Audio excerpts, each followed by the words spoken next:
Welcome, ladies and gentlemen, to Penny Pitcher Farms.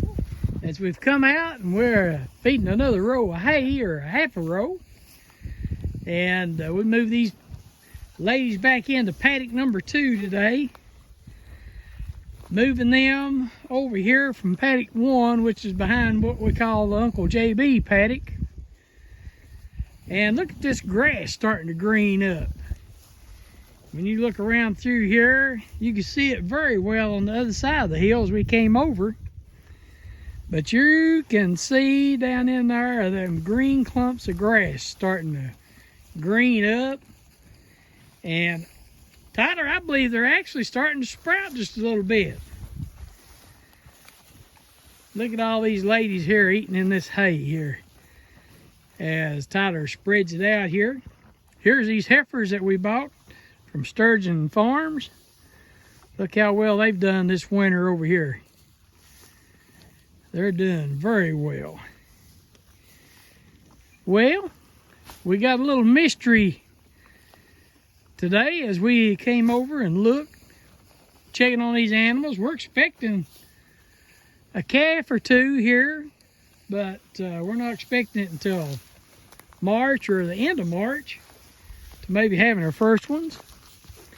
But we have got a sprite little fella around here that's running around. It's back up there on top where we fed the minerals to. But we about decided it may be the neighbors. So we're going to check on it. There's a cow over in the distance a bawling. And it's sure, I believe it'd be ready to run in the Kentucky Derby. I think I can see them over there. So, yeah, they're over on that hillside there, I believe. So it's, the neighbors have, calf got a little sidetracked there. But that's all right. It's over here and it was having fun making friends with all these calves over here. And it was just a little bit, well, it's smaller than that right there. It's probably about a week-old calf, I believe. I was over here Friday checking on these ladies and gentlemen. There definitely was not one here Friday. So I believe it must have been out of Uncle Junior's herd slipping over here. But look at the farm manager there reaching and getting it there. Oh, that does my soul good to watch that. He does a fine job there. Spreading this out here. When you spread it out, look at the cattle can spread out and eat more of it. They're all liking this, which they're not really hungry after hay. Because when we leave here in a few minutes, we'll look back over here as we go home. And they'll probably not even be in here eating this. They'll just eat them a few bites and they'll start eating in this new paddock grass. But, are you winded? I'd be lying if I wasn't a little winded. But it's better than it was. Hope everybody's doing good today. Sorry, guys. Get turned around here. Yeah, me and Dad had a surprise. If you've watched the last video that we put up, we talked a little bit that we're expecting our cows to start calving literally any time.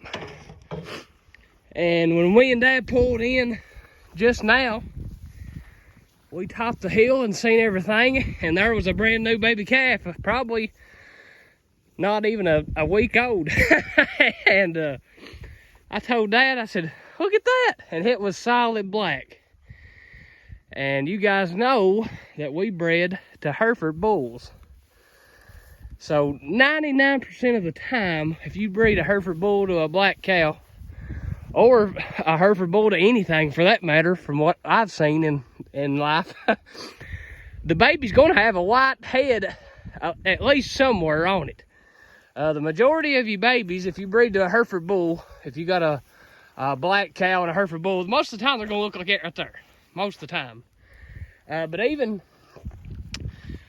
April is a product of a Hereford bull and a white mama. you see her white head and you see her mama's white body. So the biggest majority of the time, if you breed to a Hereford bull, you're gonna have some pretty some calves that's gonna stick out above the rest. We'll say it that way. And this calf was solid jet black. And we got to watching it, and it was just kind of running around, not taking to any of the cows. And I told Dad, I said, something's off.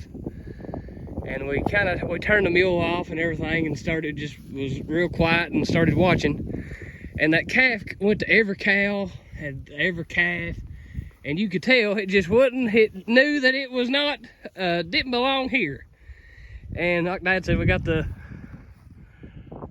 our neighbor's farm's right there over the hill. And while I'm talking, I can actually see a cow right there in the distance. And I don't know if you guys can pick it out. There's a cow right there with a baby calf on it. And I assume that is the baby calf. I'm gonna just walk over here, guys. Sorry for the shaking. But guys, this is real world stuff. To be honest with you, it's the first time this has ever happened to us. That a brand new baby calf has got in the field with our cows. But I can't say that we've not had a brand new baby calf get in the field with other cows. That's a story for another day. But guys, this is real world stuff, and this is something that you might ought to just learn from our experiences on. I can see a baby calf over there. But like I said, when we got over here and it just stopped and realized something wasn't right, we got to listening.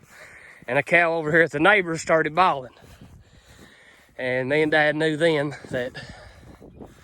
that was probably the story. But the main thing, I'm walking over here to see that this new calf has got back over to its mommy. We got a 2-strand electric fence, which ain't much. I mean, anything can get in that. So right here's the mama right here. This is her, I bet. And her neighbor's just got an electric fence. Yeah, there's the calf. Okay. Hey, Dad! So, we could be in for a rodeo right here, guys. So, you see the calf. The calf's bawling. It's on our side of the fence, right, guys? And the cow, you see it, is on the neighbor's side of the fence. So, that's our dilemma. So guys, like I said, this is real world stuff. This is unscripted. So what I come over here to check was to make sure that the fence wasn't down. And it's obviously not, or that calf would have went back over there. We don't have a gap on this side of the farm. But we might have to make one to get this baby calf off of there, because like I say, it's a week old, I think, so he can get around pretty good. I don't think I can catch it. Just to be completely honest with you, if I could catch it,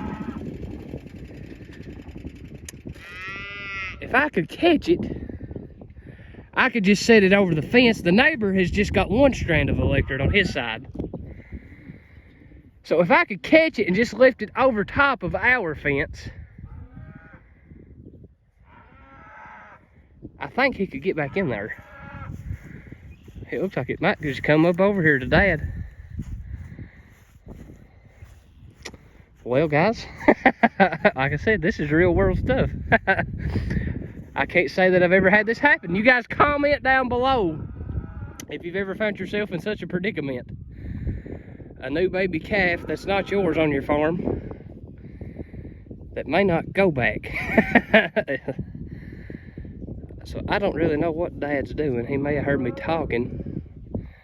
He might be seeing if he can get close enough to catch it. I don't think he can. It's acting a little flighty. Yeah,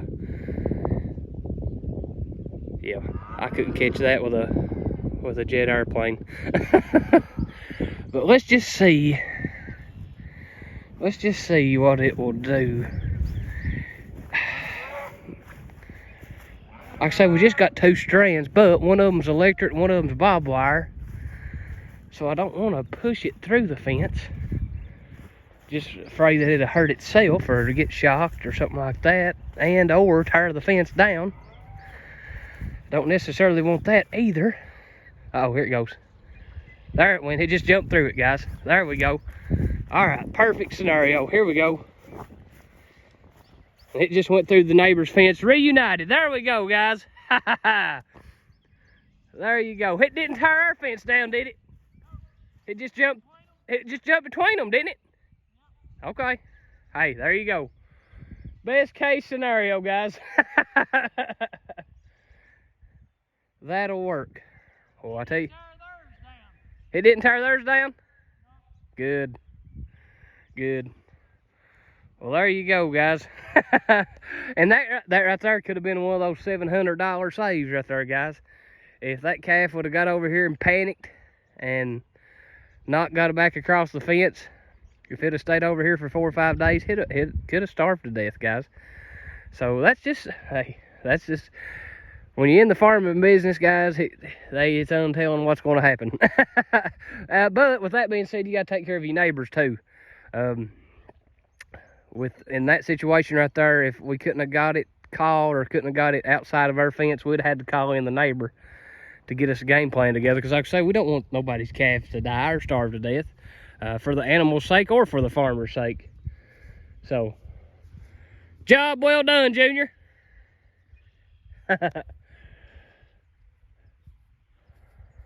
Kind of interesting. Never seen, because normally, guys, if you got a brand new baby calf like that, especially, it's not going to leave mama's side. And somehow that's got the, it's got the feeling good, and it's crossed 2 fences to get over here with us. But that's all right. That's another good thing, guys, about electric fence and not having very many strands of it. It's easy to get in, but it's also easy to get out. So that kind of works positive and negative. It's easy for them to get out if they want to get out, but in situations like that right there, if they need to get out, they can get out. The top water's hot on that fence down there, and it just got its head between there and mashed the bottom one down, just walked through it. Right. Well, guys, I guess we can title this video a surprise. We wasn't planning on that, but that's all right. Just another day on the farm. But guys, hope everybody's having a great weekend, getting ready to wrap it up and hit the work week again wide open. Hope everybody's having a good winter. We got probably 50, 60 degree temps looking at us this week, so looking forward for this grass that we got to green up and start growing a little bit, guys. It's going to get March on us this week, so we're getting closer and closer to springtime. Looking any day for our cows to start having calves, so looking forward to that. But you guys have a great rest of your weekend. We're going to let the grass grow and give God all the glory.